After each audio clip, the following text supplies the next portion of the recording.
नमो राघवाय। जय श्री सीताराम, जय श्री सीताराम। यह रामचरितमानस भावार्थ बोधनी मेरे जगत गुरु जी की बहुत सुंदर अच्छी शुद्ध शब्दों में यह रामचरितमानस पाठ में और आप श्रवण कर रहे हैं। भावार्थ बोधनी के द्वारा जैसा भी लगे राम विवाह प्रसंग है, आप कमेंट बॉक्स में लिख दिया करें। जय श्री राम, जय श्री राम। नमो राघवाय। तमके धरन धनु मूड़न पे उठाई न चलई ल जाए, मन ही पाए बट बाहुबले अधिक अधिक अनुराग। अपने बाहुबल को तौल करके खड़े होते थे, और लेकिन कुछ राजा थे वो खड़े भी नहीं होते थे, और कुछ खड़े होते थे और सकुच के कारण धनुष को उठा नहीं पाते थे, इसलिए वे जाकर के बैठ जाते थे। वो थक जाते थे क्योंकि उनसे धनुष उठ ही नहीं रहा था। तो कुछ राजा ऐसा भी कार्य कर रहे थे। भूप से सदस्य एक ही बारा, लगे उठावन टरही नटारा। 1000 राजा एक साथ उस धनुष को उठाने लगे, लेकिन धनुष तो हिला भी नहीं, तो उनसे धनुष उठता कहाँ से। डगई न शंभु सरासन कैसे, कामी बचन सती मन जैसे। जैसे एक पतिव्रता स्त्री के मन में कामी पुरुष के वचन से कुछ असर नहीं होता है, उसी तरह से भगवान राम का तोड़ने वाले जिस धनुष को थे उसे और कौन उठा सकता था। तो वह मनुष्य ऐसे ही खड़े होते और उस धनुष को छोड़कर चले जाते, और उनसे धनुष ही नहीं उठ रहा था कि क्योंकि जैसे कामी पुरुष के वचन सती स्त्री के सतीत्व को नष्ट नहीं कर सकते, उसी तरह से वह धनुष भी नहीं हिल रहा था। सबन पवय जोग उपासी, जैसे बिनु विराग सन्यासी। कीरति विजय वीरता भारी, चले चाप कर बरवसहारी। श्री हतवय आर्य राजा, श्री हतवय आर्य राजा। बैठे निज निज जाए समाजा। और जब हार गए तो अपने अपने समाज में जाकर के सभी राजा बैठ गए। नपन बिलो की जनक अनुरागे, बोले वचन रोष जनुसाने। दीप दीप के भूपति नाना, दीप दीप के भूपति नाना। आए सुने हम जो पनठाना। देव धनुज धरि मनुज शरीरा, विपुल वीर आए रणधीरा। और सीता जी के स्वयंवर में कौन कौन आए। राजा जनक जी अकुला गए और मानो क्रोध से सने हुए वचन बोले। मैंने जो प्रतिज्ञा की थी उसे सुनकर दीप दीप के अर्थात 7 दीपों के अनेक राजा आए। अनेक वीरों युद्ध में कुशल देवता तथा दैत्य मनुष्य शरीर धारण करके इस सीता स्वयंवर में आए। लेकिन क्या हुआ, आए तो इतने लोग, लेकिन हुआ क्या। वो क्या कहते हैं जनकराज। कुंवरी मनोहर विषय बड़ी, कीरति अति कमनीय। करहु काय नीय, पावन हार विरंच जन रचे उन धनु दमनीय। कहु काय लाव न भा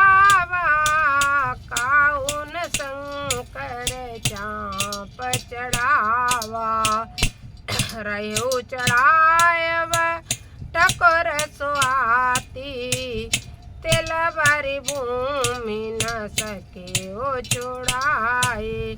कहु काय लावन बाबा काहू न शंकर चाप चढ़ाव, रहु चढ़ायब तोरा भाई, तिल भरे भूपि न सके छुड़ाई। एक तिली होती है ना, इतनी भी जो राजा आए थे सीता स्वयंवर में, वो उस धनुष को धरती से उठा नहीं सके, मात्र एक तिल के बराबर भी उस धनुष को नहीं उठा सके। अब क्या होता है आगे का प्रसंग सुनो। अवजनी को माँ के बटमानी, वीर बीन दरा में जानी। अब तो जनक जी ने कह दिया, क्या कह दिया, अरे धरती पे वीर ही नहीं रहे, वीर के विहीन धरती हो गई। सजऊ वास निज निज गृह जाऊ, लेखान विधि वेदेई विवाऊ। अपनी अपनी आशा छोड़ दो और सीता जी का विवाह लिखा ही नहीं है, वैदेही का विवाह नहीं लिखा है, अपने अपने घर को चले जाओ। राजा जनक जी जाओ जाओ सब जने जाओ, सीता जी को ब्याह ना लिखो। ऐसे राजा जनक ने बोल दई। सुरगत जाने जो पन परे अरे ओ, कुंवरे कुंवर रहे का करे। जो जनते बिनो बटबू भी भाई, तो पन करियो देऊ न हसाई। जनक बचन सुनी सब नर नारी, देख जान किए भय दुखारी। जनक जी ने क्या कहा कि यदि हम ये जानते कि इस धरती पे वीर ही नहीं है, तो हम क्यों ऐसी प्रतिज्ञा करते सीता जी के लिए। यह धरती तो वीरों से विहीन हो गई और वीर विहीन हो गई, मैं क्या करूं, मुझे ज़रूरत नहीं है। और कहते हैं मेरी सीता जी का विवाह लिखा ही नहीं है। ऐसा सब कहने लगे राजा जनक दुखी होकर के, मेरी वैदेही का विवाह नहीं लिखा है, मेरी वैदेही तो कवारी ही रहेंगी, ऐसा कहने लगे जनक राज।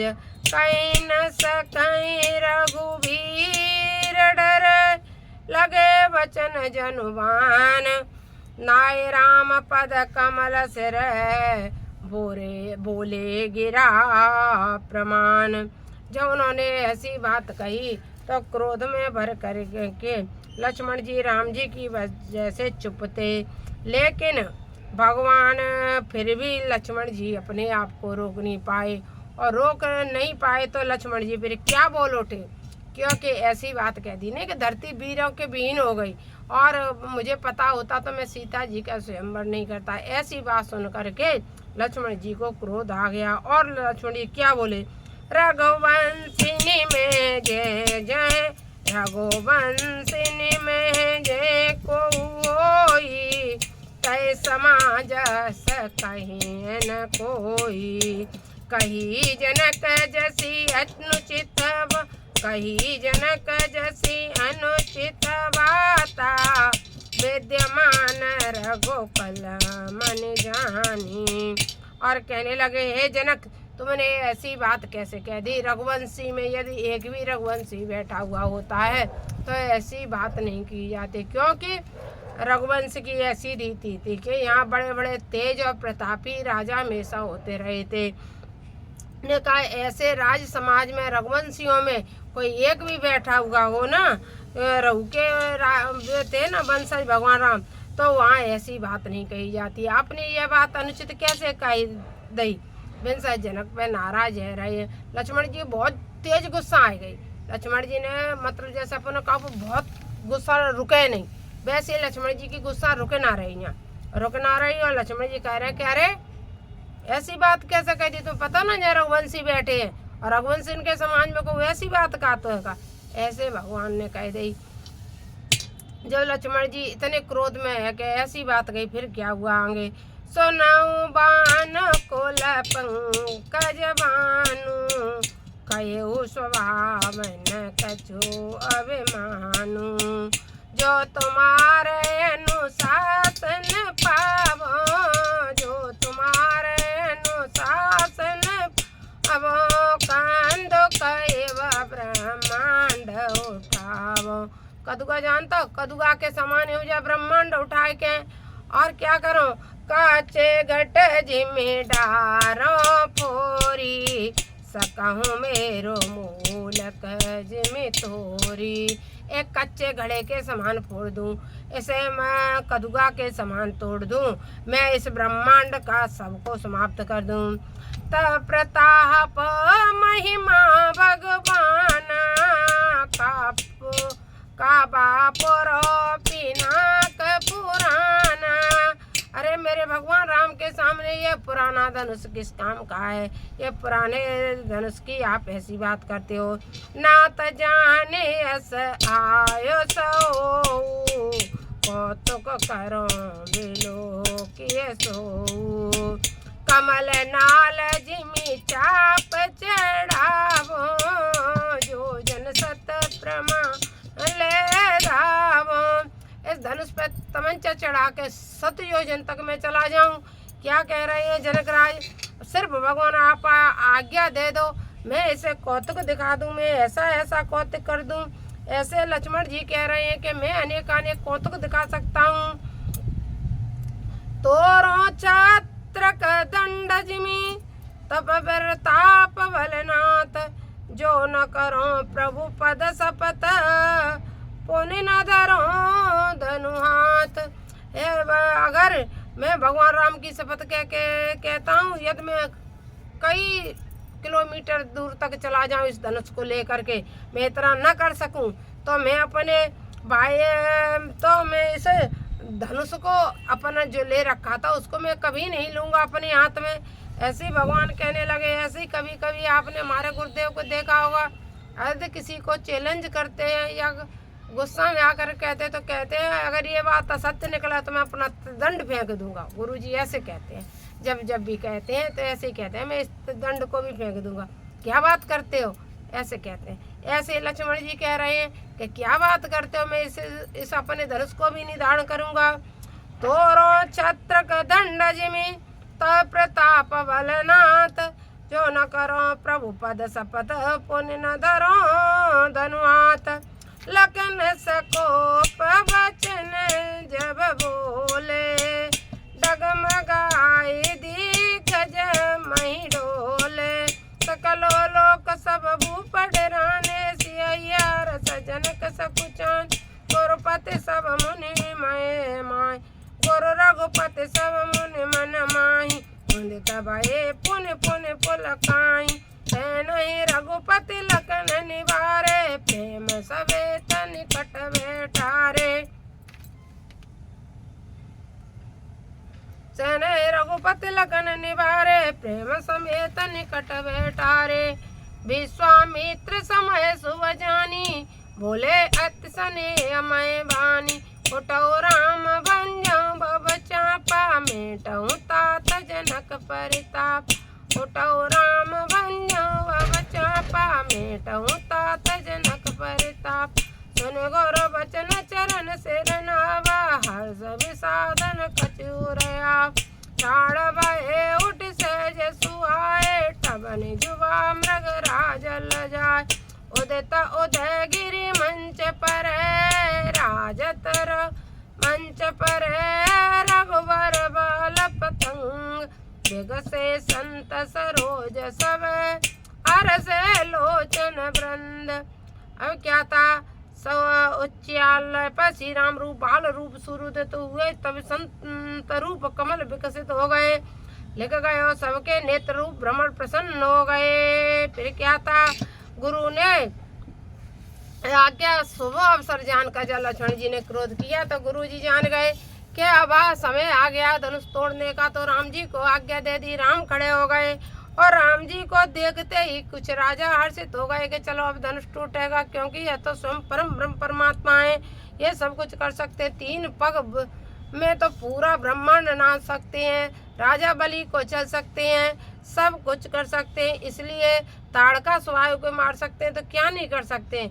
यह मान करके सब लोग जान गए कि अब तो भगवान राम अभी धनुष तोड़ते हैं। नप के रियास नपन के रियासा निसिनासी, बचन लखत बलीन प्रकाशी। जय सिया राम। आगे के प्रसंग में कहेंगे और किस तरह से भगवान राम ने धनुष को तोड़ दिया। नमो राघवाय। जय श्री सीताराम।